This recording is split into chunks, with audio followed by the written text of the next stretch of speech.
بسم الله الرحمن الرحيم. الحمد لله رب العالمين،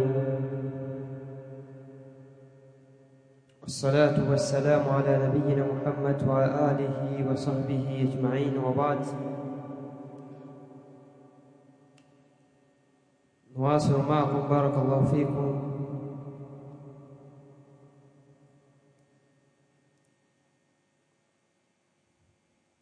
tunaendelea na darasa letu la tarbiyatu al-aulad fi dawi al-kitab wa sunnah, baada ya kusimama kwa kipindi fulani ambapo kwamba tulikuwa tumesimamia katika nukta ya 16 ambayo inaosema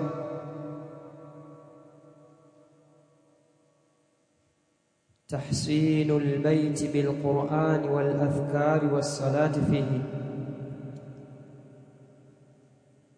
شيخنا حفظه الله تعالى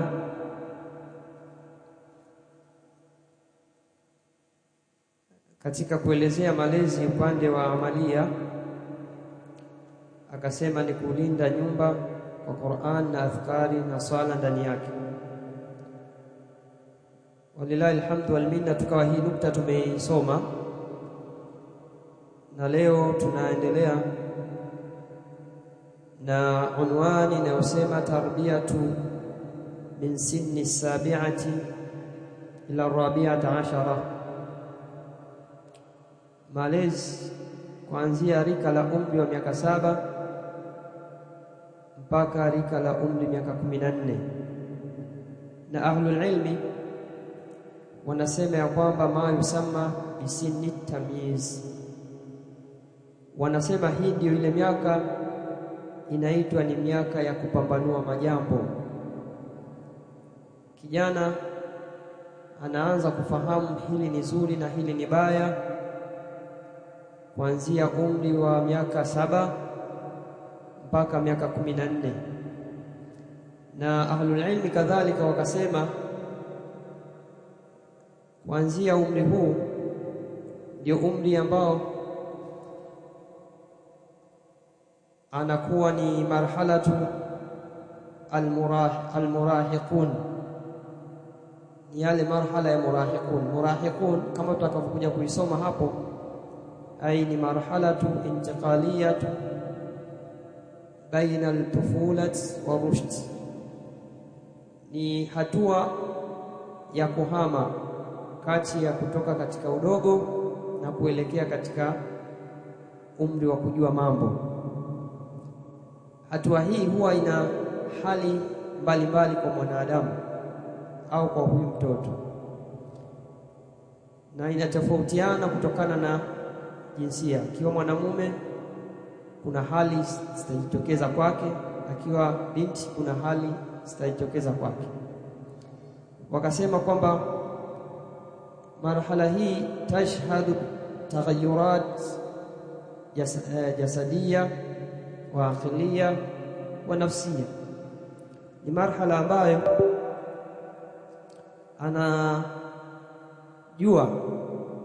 anapata kufahamu kijana mbadiliko wa mwili katika upande wa sauti. Inawezekana sauti yake ilikuwa ndogo afikisha ikawa nene ikawa kubwa, au akabadilika hali ya harufu, kama harufu yake inakuwa kama beberu. Ni hali ambayo anatoka katika hali ya udogo anaelekea katika hali ya ukubwa ya kubaligh katika upande wa mtoto wa kiume. Pia kuota sehemu za siri baadhi ya vitu, anatoka katika hali hii kwenda katika hali nyingine. Kadhalika katika upande wa mabinti kadhalika na wao wanakuwa na hali zao, kama vile kuingia hedhi au ni hali tofauti tofauti. Na hali hii ndiyo hali ambayo vijana wengi wanaharibika. Rika hili ndiyo vijana wengi wanachukua fikra za ajabu ajabu, na ndio watu ambao au na ndio vijana ambao wanaweza wakatengeneza jamii au wakaharibu jamii, kwa sababu wao hawaogopi chochote wala lolote. Katika rika hili huwa hawana tabia ya kumwogopa mtu, awe mkubwa awe mdogo. Ndio maana utakuta hata watoto wa kike akianza kuhisi hali hiyo, anahisi anaweza akatembea na mwanaume aina yoyote. Ikiwa watoto wa kiume, basi anahisi anaweza akatembea pia kadhalika na mwanamke yoyote. Anahisi kama anaweza akaumudu hali ile. Kumbe hapana, kiuhalisia sio sahihi. Lika hili anaweza akaiba akawa jambazi, anaweza akachafua hali ya mtandao, kwa sababu ni lika ambalo linakuwa haliogopi chochote wala yoyote. Kwa wazazi au walezi wamuombe Allah na watoe jitihada kubwa kupambana na rika hili. Katika mchango wa Uislamu, na sisi tutajitolea sehemu fulani ya kufahamisha jamii kwamba Uislamu ni dini imeeleza malezi ya kuanzia rika hili ya miaka 7 mpaka miaka 14. Uislamu umetoa mchango wa kufahamisha. Sheikh hafidhahullah ta'ala anasema, wa baada an yablugha at-tiflu sinna as-sabi'ati, baada ya mtoto mdogo kukua akafikia umri wa rika la miaka 7, wa hadha as-sinnu, na hii miaka, ahsanu wa akhsabu fatarati tarbiyati, na hii miaka au hili rika ahsanu wa akhsabu fatarati tarbiya, ndio kipindi bora zaidi. Ahsan ndio kipindi bora zaidi, wa akhsabu na chenye tija au chenye rutuba zaidi. Fatarati tarbiya, kipindi cha kulea watoto.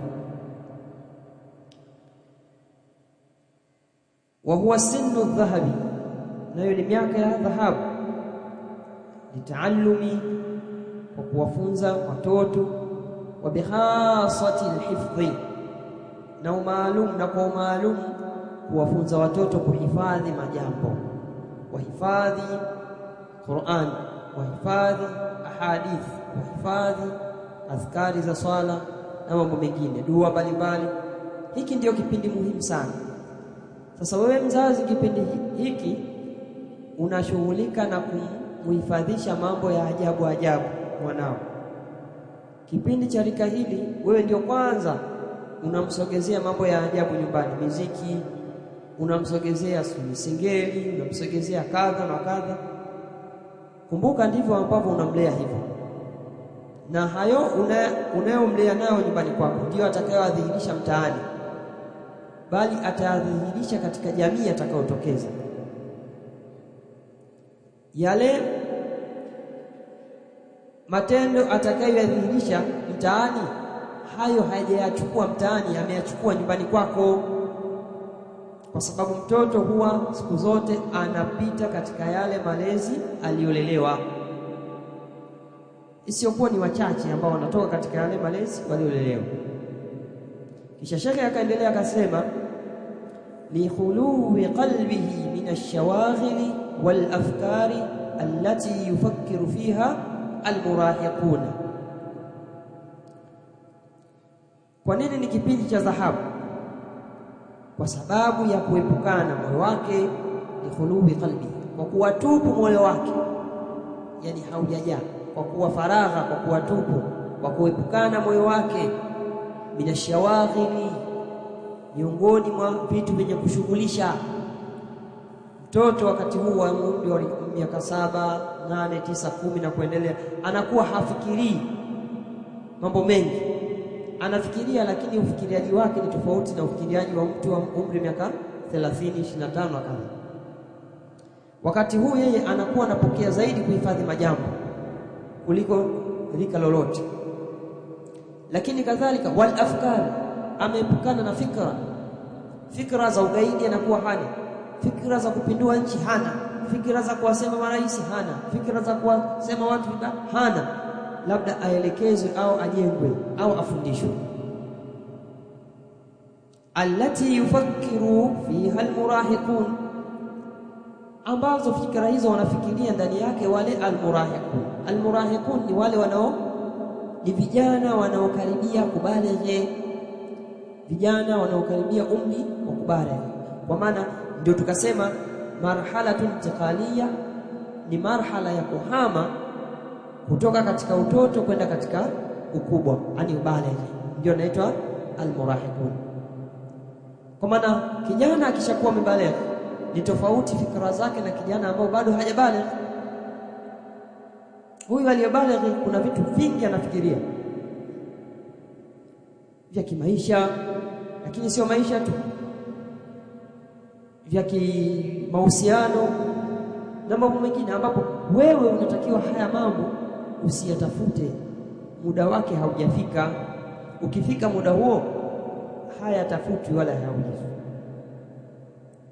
Sasa wakati huu ni wakati wa kupambana na vijana, na hao vijana tunaoongelea sio wengine, ni nyinyi. Msidhani naongea kwamba vijana mkadhani ni watu wanaosikia nje sauti. Hapana, ni nyinyi hapa wanafunzi, kwa sababu nyinyi humu hamjafika rika la 20 na kuendelea, huko mko chini huko, kwa maana ni watoto 2000. Sasa ndio nyinyi.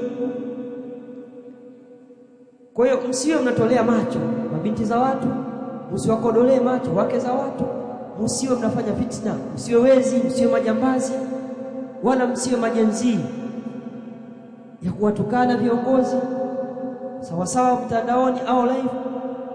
Ni kitu ambacho hakifai, kwa sababu rika lenu nyinyi hamuogopi chochote.